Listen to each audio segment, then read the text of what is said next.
Well, we too urge the people to come out and help the needy in this hour.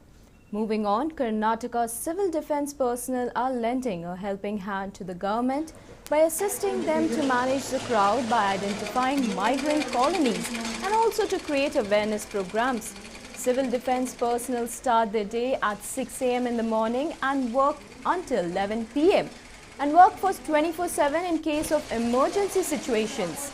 These personnel have now also opened up a tailoring unit where a few women volunteers stitch masks and they distribute the masks in the slums as well. Well, my colleague Prajwal Prasad caught up with these people. Take a look. At a time when India is battling the deadly COVID-19 disease, it will need all the help that can be given out by the society, and one such team is the Karnataka Civil Defence personnel who are clearly going ahead and lending a helping hand to the government of Karnataka as well. And clearly we have these bunch of young boys who are led by Charles, and this is the HAL area where this entire team has been working 24/7 to go ahead and let any sort of assistance in times of need. First, let me go across and have a word with Charles. Charles, first and foremost now, looking at, the sort of work that you guys are doing, hats off, man, tremendous, the sort of support that is coming in. So what is the sort of message that you want to give out for the society, and what are the hardships that you're facing, and what is the nature of the job that you're doing? Yes. First thing that I've noticed is people are not aware of this particular issue. What we see is which road is blocked, which road is not, is shown in the TV more than how to wash your hands for 20 seconds. Why 20 seconds? Why? Because the virus breaks down only when you wash it for 20 seconds. And then wear mask. Why you have to wear mask? Those reasons should be told in the televisions, rather than these people are hitting these people, there is police people roaming around. Rather than that, there should be allotted time on a particular frequency where proper reasons has to be given. Why? Because the virus spreads based on the dewdrops that we speak anytime. So that is why we wear the mask and other person wear the mask. Even educated people are not aware of it. When asked about why aren't you wearing a mask, they're like, I am not interacting with a person who is having this, who is infected with this disease.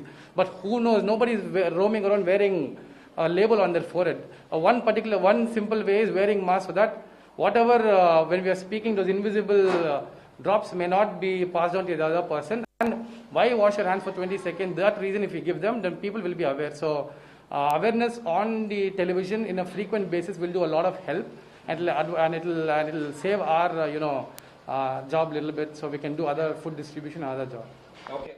Now, what are the sort of challenges that you are facing now? Because it becomes very difficult when it comes in terms of challenges as well. Some might have problems commuting here, and some of you might have, seen day-to-day challenges in maintaining the crowd as well. Because today, managing the people is, topmost priority for everybody. So what are the sort of hardships that you are facing? When we people go in, and then only it is done for 5 minutes, and again when we dispatch, it's the same. So we'll have to do it on and off, make sure we stress so much that it is very important. So we do this in all the vernacular languages wherever we possibly go. So we are doing the awareness program for every street. Yesterday we covered the whole stretch of Anandapuram, Sudham Nagar. So every area knows that we are coming. So at least for some time they go in. And these areas, the houses are very small. They cannot stay in the place for a long period of time. So somehow they come up. And that is why there are groups on the road. So basically, if you give them that 1 meter distance, if they honestly follow that, I think it's doable, something like that. Okay. What do you want to say? Because you two have been visiting slums now, and there are 3 major slums too. And we very well know the fact that slums are congested areas and social distancing is practically impossible. So how do you deal with these people? How do you create awareness as well? So the awareness given in these areas should be in a high time, that these people in the slums should understand the true intensity of the coronavirus. See, people in the slums, they take it casually. Okay, some virus has come, the people, the scientists, the doctors, everyone deal with it. So they're not bothering about me, my society. If one person in the slum is affected, the whole area, the whole society is affected. And everything is locked down and they're not allowed outside.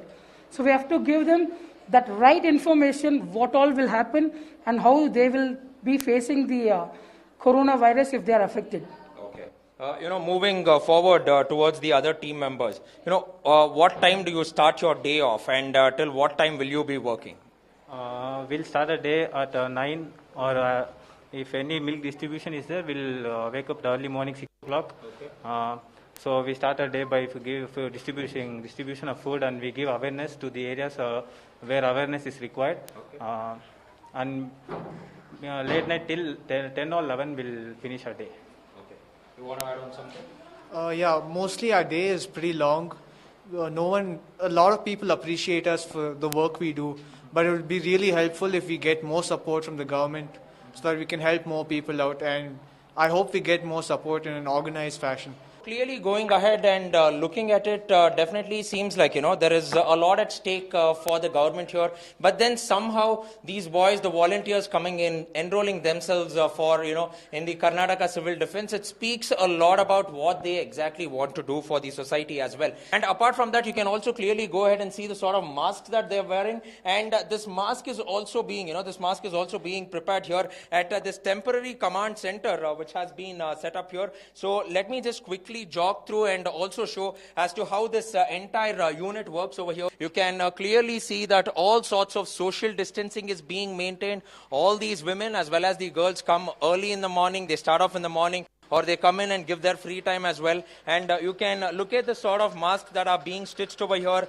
And for each mask, they're not even taking a single rupee. And the Karnataka Civil Defense personnel are, in fact, trying to go ahead and source out all the materials. And therefore, one single mask is being given per single household as well. So it is absolutely free of cost, and it is also being made sure that they would not go ahead and waste the money too. So this is the process which is underway, and easily on a day-to-day basis, they go over here and stitch 200 to 250 masks as well. So this is also, this is also a good thought by the Karnataka Civil Defense personnel, and they are also going ahead and giving out these masks for free for those who need it immediately. So this is, this is a tremendous work by all these boys coming in together, and hats off to our Karnataka Civil Defense personnel. With camera person Sushil, Prajwal Prasad reporting for News 9, Bengaluru.